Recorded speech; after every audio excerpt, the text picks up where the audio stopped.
Bonjour, j'ai le privilège et le plaisir pour la quatrième et dernière fois de vous présenter mes vœux pour la nouvelle année. Et avant toute chose, je voudrais revenir un instant sur 2016 avant d'envisager ce qui va se passer en 2017. Les grands événements de 2016, pour moi, c'est bien sûr d'abord le 14 juillet, l'attaque terroriste de Nice, qui a été ressentie avec une émotion particulière ici à Houston, puisque nous sommes dans la ville jumelée de Nice. En 2016, l'autre grand événement marquant, je crois, c'est aussi l'élection d'un nouveau président américain. Et c'est l'occasion pour moi de rappeler que, quels que soient les dirigeants de nos deux pays, la France et les États-Unis restent des alliés de la première heure et que par conséquent, nous allons continuer de travailler ensemble. En 2016, nous avons aussi rencontré de beaux succès. Je pense d'abord au domaine de l'éducation, puisque nous avons ouvert la première école publique avec un programme en immersion francophone à Mark White Elementary à Houston, au Texas. D'autres programmes français ont également ouvert à Houston, avec Village School ou avec Eagles on the Rock Academy.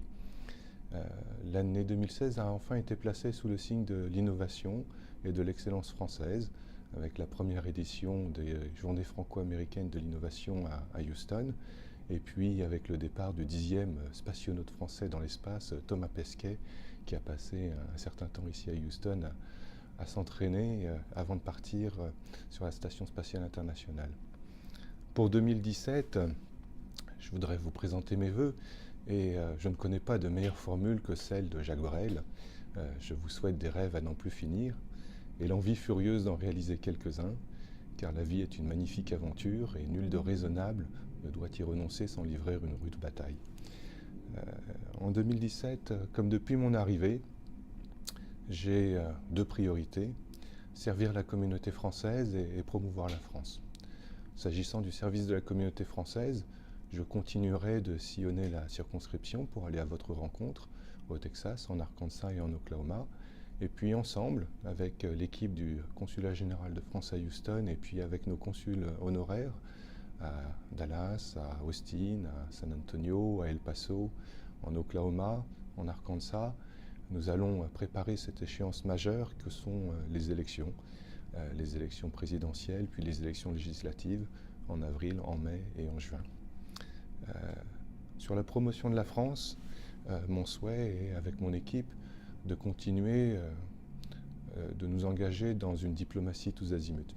Une diplomatie économique, tout d'abord, en partenariat avec les chambres de commerce à Houston, à Dallas-Fort Worth, avec le Conseil franco-américain des affaires d'Austin, avec les conseillers du commerce extérieur de la France, avec bien sûr l'équipe du consulat, du service économique régional et de Business France, en mettant un accent particulier sur l'innovation et l'excellence française. Promouvoir la France, c'est aussi conduire une politique de diplomatie éducative. On a rencontré de beaux succès en 2016.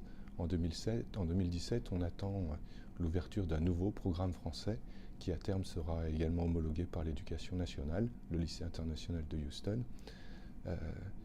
C'est également une diplomatie culturelle. En matière de culture, avec mon épouse, Jane, nous nous sommes efforcés d'ouvrir la résidence du Consul général de France à Houston, en y accueillant des expositions et des spectacles.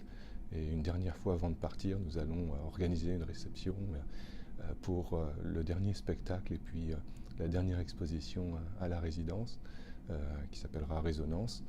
Et tout ceci sera coordonné avec la venue de France Pavillon à Houston pour la première fois pendant le mois de la francophonie en mars. Promouvoir la France, c'est aussi conduire une politique de diplomatie mémorielle. Se souvenir de l'histoire commune entre la France et les États-Unis, c'est célébrer l'amitié franco-américaine. Et à cet égard, le 6 avril 2017, nous célébrerons le centenaire de l'entrée des États-Unis dans la Première Guerre mondiale, qui a été l'occasion pour le colonel Stanton de se recueillir sur la tombe de Lafayette en déclarant ces fameuses paroles « Lafayette, nous voilà ». Promouvoir la France, c'est aussi avoir une politique cette année pour la troisième fois de diplomatie gastronomique, avec l'organisation le 21 mars de Goût de France, une opération qui permet de célébrer la cuisine française de par le monde, avec 2000 chefs, dont un certain nombre ici, au Texas, en Arkansas et en Oklahoma. Enfin, promouvoir la France passe par une diplomatie publique et je vous invite à nous retrouver sur nos comptes Facebook, Twitter, Instagram, YouTube, dont cette vidéo par exemple qui sera postée sur YouTube. Je vous souhaite le meilleur pour 2017. Un dernier mot, dans l'astrologie chinoise, nous entrons dans l'année du coq. Le coq, c'est un petit peu le symbole de la France aussi, donc j'espère que 2017 sera l'année de la France. Bonne année à toutes et à tous.